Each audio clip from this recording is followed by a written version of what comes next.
اللہ کے پیارے محبوب علیہ الصلوۃ والسلام کے فرمان کا خلاصہ ہے کہ ابھی انسان اس دنیا میں آتا نہیں ہے، ابھی اپنے ماں کے بطن میں ہوتا ہے، اس کے جسم کے اندر ابھی روح نہیں پھونکی جاتی، تو چار چیزوں کا پہلے ہی فیصلہ کر دیا جاتا ہے کہ بندے نے دنیا میں آ کر اعمال کیسے کرنے ہیں، دنیا میں اس نے کتنا رزق کھانا ہے، اس کی عمر کتنی ہوگی۔ چوتھے نمبر پر وہ بندہ جنتی ہوگا یا دوزخی ہوگا۔ یہ بندے کے پیدا ہونے سے پہلے اپنی ماں کے بطن میں ہوتا ہے، ابھی روح نہیں ڈالی جاتی۔ ان چار چیزوں کو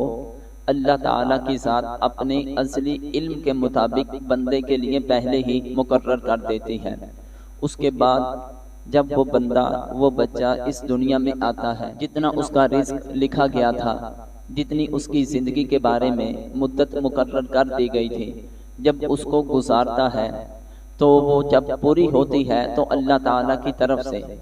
وَلَن يُؤَخِّرَ اللَّهُ نَفْسًا إِذَا جَاءَ أَجَلُهَا، جب اس کی عمر پوری ہو جاتی ہے تو پھر اس کو ذرا پر مہلت نہیں دی جاتی۔ لا يستأخرون ساعة ولا يستقدمون، نہ اس کو ایک سانس زیادہ لینے دیا جائے گا، نہ ایک سانس اس کا کم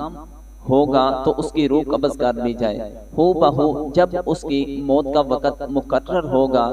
جتنی اس نے سانسیں لینی تھی، جتنا اس نے رزق کھانا تھا وہ کھا لے گا تو اس کی موت اس کو آ لے گی۔ اللہ کی ذات نے فرمایا کل نفس ذائقۃ الموت، ہر ذی روح نے موت کو چکھنا ہے، چاہے وہ نیک ہے، کافر ہے، فاسق ہے، فاجر ہے، جیسا بھی ہے۔ کل من علیہا فان ویبقی وجہ ربک ذو الجلال والاکرام، ہر ذی روح نے موت کو چکھنا ہے۔ اللہ کے محبوب علیہ الصلوۃ والسلام فرماتے ہیں کہ جب کوئی مومن، صالح، متقی، پرہیزگار، پنجگانہ نماز کی پابندی کرنے والا، قرآن کی تلاوت کرنے والا، صوم و صلات پر پابند رہنے والا، اطاعت الہی، اطاعت رسول کے مطابق زندگی گزارنے والا، کل نفس ذائقۃ الموت کا جب اس نے تقاضا پورا کرنا ہوتا ہے، اس کی موت کا وقت بالکل قریب آ جاتا ہے، اس کے بالکل آخری لمحات ہوتے ہیں، تو پھر اللہ تعالیٰ کی طرف سے کیفیت کیا ہوتی ہے کہ آسمان کی طرف سے بہت زیادہ فرشتے آتے ہیں، اور ان فرشتوں کی خوبصورتی سورج کی طرح چمکتے ہوئے چہرے ان کے ہوتے ہیں، اور جنت سے ایک کفن بھی لاتے ہیں، اور ان کے پاس جنت کی ایک خوشبو بھی ہوتی ہے۔ جب صالح، متقی، پرہیزگار کی روح کو قبض کیے جانے لگتا ہے تو وہ آ کر اس کے ارد گرد بیٹھ جاتے ہیں۔ اللہ کے محبوب علیہ السلام فرماتے ہیں کہ وہ مرنے والے کی جب آخری لمحات ہوتے ہیں، جہاں تک بھی نظر جاتی ہے، دائیں دیکھتا ہے، بائیں دیکھتا ہے، سامنے دیکھتا ہے، اوپر دیکھتا ہے، نیچے دیکھتا ہے، جہاں پر بھی وہ دیکھتا ہے اسے ہر جگہ وہ فرشتے ہی فرشتے دکھائی دیتے ہیں، ان کے چمکتے ہوئے چہرے ہی دکھائی دیتے ہیں۔ اتنے میں جب وہ فرشتے آ جاتے ہیں تو پھر کل یتوفاکم ملک الموت الذی وکل بکم، پھر اللہ تعالیٰ کی طرف سے انسان پر جو اسرائیل کو مقرر کر دیا گیا ہے کہ جب اس کی زندگی کا وقت پورا ہوگا، اس کے جسم سے اس نے روح کو قبض کرنا ہے، تو وہ اسرائیل علیہ الصلوۃ والسلام ان بہت زیادہ فرشتوں کے بعد آتے ہیں۔ وہ آ کر جس بندے کی روح کو قبض کرنا ہوتا ہے، آ کر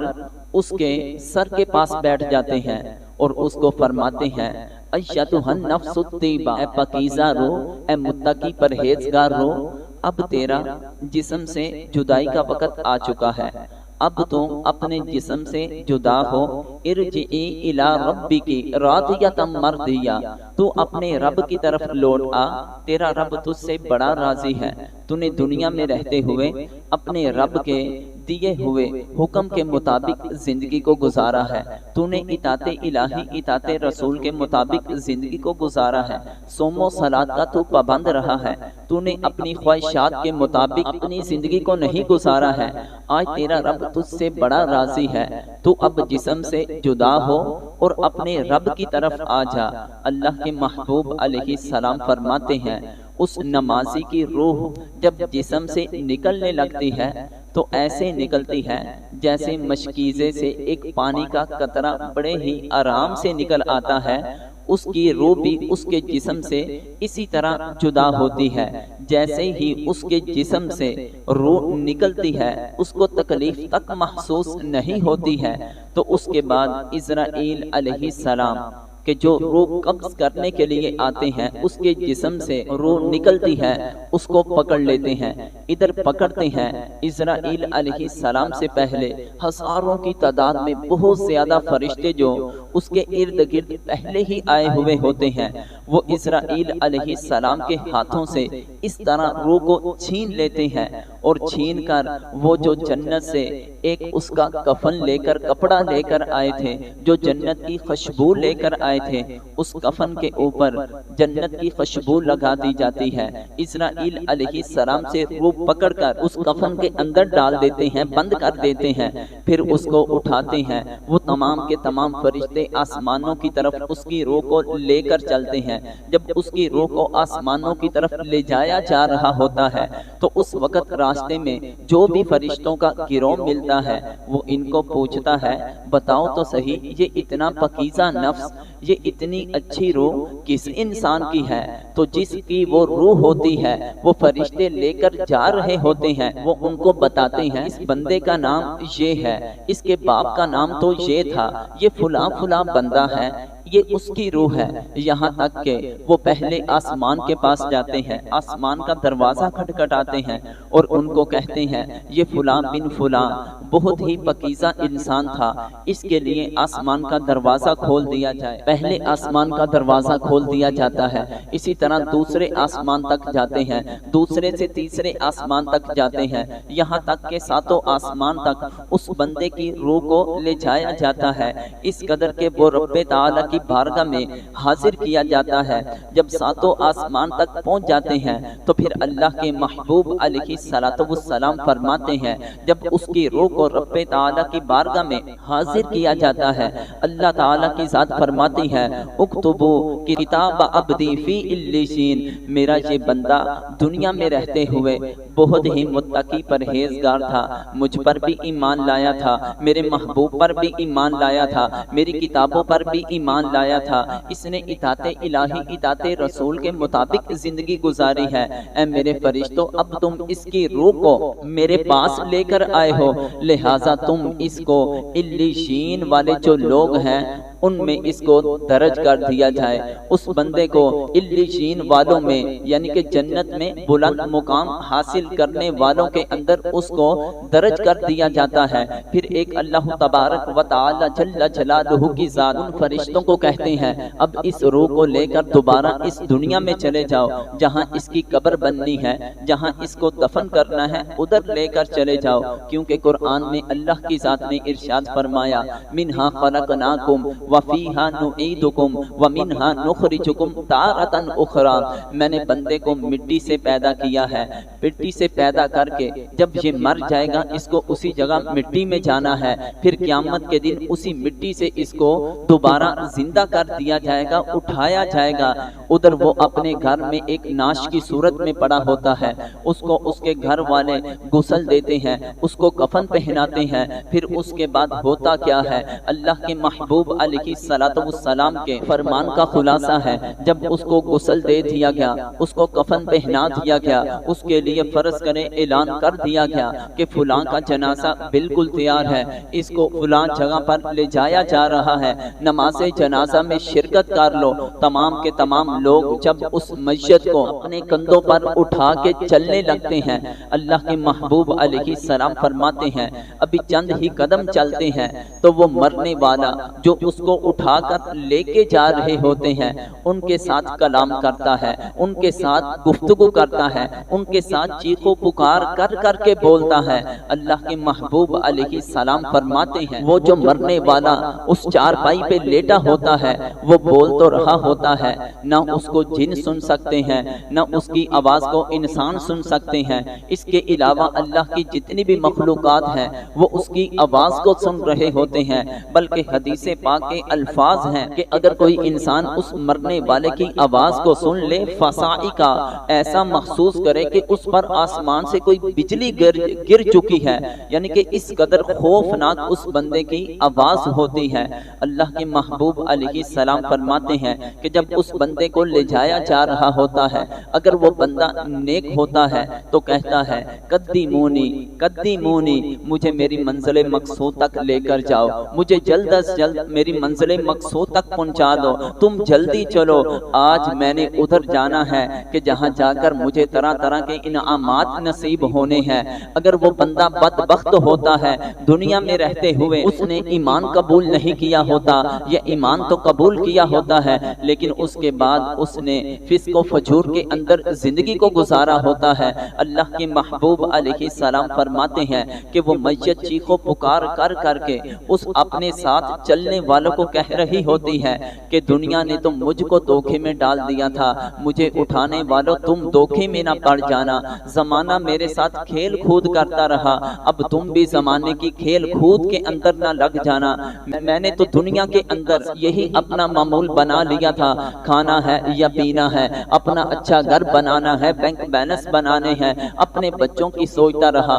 اپنے گھر کی سوچتا رہا، لیکن میں نے اپنے قبر والے گھر کی کوئی تیاری نہ کی، میں نے عالم برزخ کی کوئی تیاری نہ کی، میں نے حشر کی کوئی تیاری نہ کی۔ جب اللہ کے گھر سے حی علی الصلاۃ حی علی الفلاح کی صدا آتی تھی تو میں اپنی خواہشات کی پیروی کرتے ہوئے کاروبار میں لگا رہتا تھا، لوگ مجھے آ کے کہتے تھے کہ نماز پڑھ لو نماز پڑھ لو، تو میں ان کو کہہ دیتا تھا کہ میرے پاس تو وقت ہی نہیں نکلتا، جیسے ہی فرصت کے لمحات ملیں گے میں جاؤں گا نماز پڑھ لوں گا، آج نہیں کل پڑھ لوں گا، کل نہیں پرسوں پڑھ لوں گا۔ یہی فرصت کے لمحات نے، یہی مجھے دنیا کی چیزوں نے دھوکہ دیے رکھا، یہاں تک کہ موت نے آ کے مجھ کو دبوچ لیا۔ کل نفس ذائقۃ الموت کا جو تقاضا تھا وہ پورا ہو چکا ہے، تو لہٰذا میں نے بہت کچھ کمایا، بہت کچھ کمایا، خلف تو وہ سارے کا سارا میں نے پیچھے چھوڑ دیا، ترک تو جتنے کا جتنا بھی میں نے کمایا تھا وہ سارے پیچھے کا پیچھے ہی رہ چکا ہے،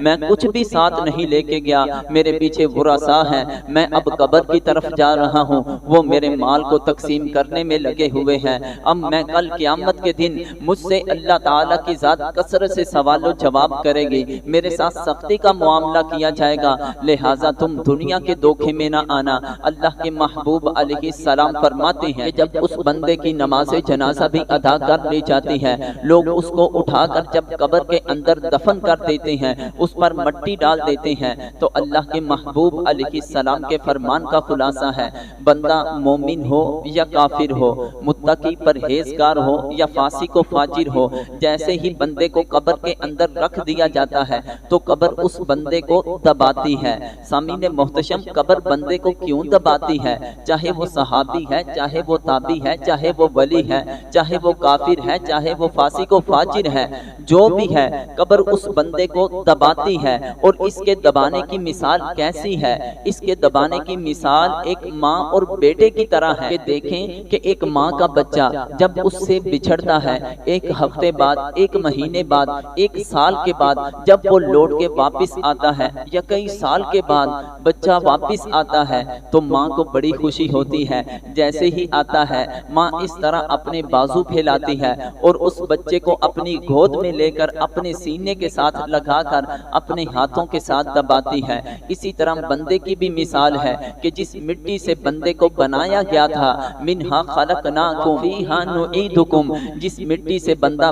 بنا تھا، جب اس کو موت ہوگی اسی مٹی کے اندر، یعنی اسی جگہ اس کی قبر بنے گی۔ تو پھر جب وہ بندہ جب پیدا ہوا تھا، اس نے 10 سال زندگی گزاری، 20 سال گزاری، 80 سال گزاری، 100 سال گزاری، وہ زندگی گزار کر جب وہ قبر کی طرف جاتا ہے، اتنی دیر بعد وہ مٹی دوبارہ اپنی جگہ پر جاتی ہے تو قبر بھی اس کو دباتی ہے۔ اللہ کے محبوب علیہ السلام فرماتے ہیں قبر میں نیک نے بھی جانا ہے، بد نے بھی جانا ہے، لیکن جب صالح متقی پرہیزگار آدمی قبر میں جاتا ہے، ایک پنجگانہ نماز پڑھنے والا آدمی، قرآن کی تلاوت کرنے والا، صوم و صلات کی پابندی کرنے والا آدمی قبر میں جاتا ہے، قبر اس کو کیسے دباتی ہے؟ جس طرح ماں اپنے بچے کو پیار سے گود میں لے کر اپنے سینے کے ساتھ لگا کر دباتی ہے، مومن کو قبر اس طرح دبائے گی۔ لیکن وہ بندہ جس نے دنیا میں رہتے ہوئے ایمان قبول نہیں کیا یا فسق و فجور کے اندر اس نے زندگی گزار دی، نماز کی پرواہ نہ کی، قرآن کی تلاوت کی پرواہ نہ کی، قرآن کے احکامات کی پرواہ نہ کی، روزے کی پرواہ نہ کی، صوم و صلات کی پرواہ نہ کی، اطاعت الہی اطاعت رسول کی پرواہ نہ کی، اتباع رسول کی پرواہ نہ کی، اپنی خواہشات کے اندر زندگی گزارتا رہا، ایسا بندہ جب قبر کے اندر جائے گا، نبی کریم علیہ السلام فرماتے ہیں اس کو بھی قبر دبائے گی، لیکن جب اس بندے کو قبر دبائے گی اس کی کیا کیفیت ہوگی؟ یہ سینے کی اس کی پسلیاں جو ہیں، ایک پسلی دوسری پسلیوں کے اندر، دوسری پسلیاں ادھر والی پسلیوں کے اندر اس طرح پیوست ہو جائیں گی۔ نبی کریم علیہ السلام اپنے ہاتھوں سے اس طرح اشارہ کر کے انگلیوں کو انگلیوں کے اندر ڈال کر اپنے صحابہ کو مثال دے کر سمجھا رہے تھے، فاسق کو، فاجر کو، کافر کو قبر اتنا زور سے دبائے گی کہ اس کی ایک پسلی، اس کی دائیں پسلیاں بائیں پسلیوں کے اندر اس طرح مل جائیں گے۔ تو سامعین محتشم، یہی وہ وجہ تھی کہ سیدنا حضرت عثمان غنی رضی اللہ تعالی عنہ جب قبر کو دیکھتے تھے، وہ عثمان غنی کے جن کو ایک مرتبہ نہیں بلکہ کئی مرتبہ اللہ کے محبوب علیہ السلام نے جنت ہونے کا سرٹیفکیٹ، جنتی ہونے کا سرٹیفکیٹ عطا کر دیا تھا، وہ جب بھی قبر کو دیکھتے تھے ان کی آنکھوں سے آنسو اس قدر بہتے تھے، اس قدر بہتے تھے، ان کی داڑھی مبارک بھی آنسوؤں سے تر ہو جاتی۔ تو پوچھا جاتا کہ آپ کے سامنے اور چیزوں کا آخرت کے حوالے سے ذکر کیا جاتا ہے، آپ اس قدر نہیں روتے، لیکن جب قبر کے بارے میں گفتگو ہوتی ہے آپ اتنا کیوں روتے ہیں؟ فرماتے ہیں کہ میں نے نبی کریم صلی اللہ علیہ وآلہ وسلم کو فرماتے ہوئے سنا ہے کہ یہ آخرت کی منزلوں میں سے سب سے پہلی منزل قبر ہے، جو بندہ ادھر کامیاب ہو جائے گا اس کی اگلی منزلیں بھی کامیاب ہو جائیں گی، اس کو ادھر بھی آسانیاں کامیابیاں نصیب ہوں گی۔ یہ قبر کا عذاب جو ہے، اس کا جو فتنہ ہے، اس کی جو وحشت ہے، یہ بڑی ہی خطرناک ہے۔ اسی لیے تو اللہ کے محبوب علیہ السلام بھی جب رب تعالیٰ کی بارگاہ میں دعا کرتے تھے، اللہ کی بارگاہ میں دعا کرتے ہوئے قبر کی بات آتی تو فرماتے اللہم انی نعوذ بکا من عذاب القبر من عذاب الفتنہ، یا پروردگار عالم مجھ کو قبر کے عذاب سے محفوظ فرما لینا، قبر کے فتنہ سے ہم کو محفوظ فرما لینا۔ اسی لیے انسان کو بھی چاہیے کہ جب بھی وہ اللہ تعالیٰ کی بارگاہ میں دعا کریں تو قبر کے فتنے کے بارے میں ضرور دعا کیا کرے۔ اللہ تعالیٰ کی ذات ہم سب کو قبر کے عذاب سے، قبر کے فتنوں سے محفوظ فرمائے۔ جب اس بندے کو اس طرح قبر دباتی ہے، اس کے بعد بندے کیا کرتے ہیں؟ اس کو دفن کر کے اس پر مٹی ڈال کے جب جانے لگتے ہیں، صحیح بخاری شریف کی حدیث پاک ہے کہ نبی کریم علیہ السلام فرماتے ہیں کہ جب لوگ ادھر سے چلنے لگتے ہیں، ان العبد اذا وضع فی قبرہ وتولى عنہ اصحابہ وانہ لیسمع قرآن آلہم، جب اس بندے کو دفن کر کے مٹی ڈال کر جب اس کے گھر والے دوستوں عزیزوں اقارب جانے لگتے ہیں، چلتے ہیں، تو وہ قبر کے اندر ان کے چلنے کی آواز کو بھی سن رہا ہوتا ہے۔ جس طرح ہم نیچے بیٹھے ہوں، چھت پر کوئی چلے تو اس کے پاؤں کی آواز آتی ہے، مرنے والا اس طرح چلنے والوں کی آواز کو بھی سنتا ہے۔ ادھر جب وہ اس کو دفن کر کے جاتے ہیں، اللہ کے محبوب علیہ السلام فرماتے ہیں یہ قبر کی پہلی رات تھی، جب اس کو دفن کیا جاتا ہے تو اس وقت اس کو ایسا محسوس ہوتا ہے کہ جیسے عصر کے بعد مغرب کا وقت جو ہے وہ بالکل شروع ہونے والا ہے، عصر مغرب کے درمیان کے وقت کو دیکھتا ہے، اور اتنے میں دفن کر کے لوگ جاتے ہیں، وہ یہ وقت محسوس کرتا ہے۔ اتنے میں دو فرشتے آتے ہیں، اللہ کے محبوب علیہ السلام فرماتے ہیں کہ ان فرشتوں کی شکل جو ہے، ان کی جو ہیبت ہے، جو بڑی خطرناک ہوتی ہے۔ ایک کا نام منکر ہے اور دوسرے کا نام نکیر ہے۔ یہ منکر نکیر اس بندے کی قبر میں آئیں گے اور ان کا آنے کا انداز بھی اللہ کے محبوب علیہ السلام بیان کرتے ہیں کہ وہ زمین کو چیرتے ہوئے آئیں گے، اور چیریں گے کس سے؟ اپنے بڑے بڑے دانتوں کے ساتھ، اپنے دانتوں کے ساتھ قبر کو چیرتے ہوئے جس کو قبر میں رکھا گیا ہے اس کے پاس آئیں گے۔ ان کا چہرہ بھی سیاہ ہوگا، ان کی آنکھیں نیلی اور سیاہ ہوں گی، آنکھوں سے آگ نکل رہی ہوگی، ان کے بال اس قدر خوفناک ہوں گے کہ وہ سر سے لے کر پاؤں تک ہوں گے، اور بڑے ہی ایک آ کر ایک وحشت کی صورت میں ایک خوفناک آواز کے ساتھ وہ میت کے جس کو قبر میں لٹایا جاتا ہے اس کو کندھوں سے پکڑ کر زور سے جھنجھوڑ کر نہایت ہی سخت آواز کے ساتھ اس کو جب بٹھا دیا جائے گا، سخت آواز کے ساتھ اس کو خوف زدہ کرنے کے لیے قبر کے اندر اس سے پہلا سوال کیا جائے گا، من ربو کا، تیرا رب کون ہے؟ اگر وہ بندہ مومن ہوگا کہے گا ربی اللہ، میرا رب تو اللہ ہے۔ اگر وہ بندہ مومن نہیں ہوگا تو کہے گا ہاں ہاں ہاں ہاں لا ادری، میں تو کچھ نہیں جانتا ہوں۔ جب اس سے سوال کیا جائے گا ما دینوں کا، اگر وہ بندہ مومن ہوگا تو وہ کہے گا دین یل اسلام، میرا تو دین اسلام ہے۔ اگر وہ غیر مومن ہوگا تو ادھر بھی یہی کہے گا ہاں ہاں لا ادری، میں کچھ نہیں جانتا ہوں۔ پھر اس کے بعد اس کے قبر میں تیسرا سوال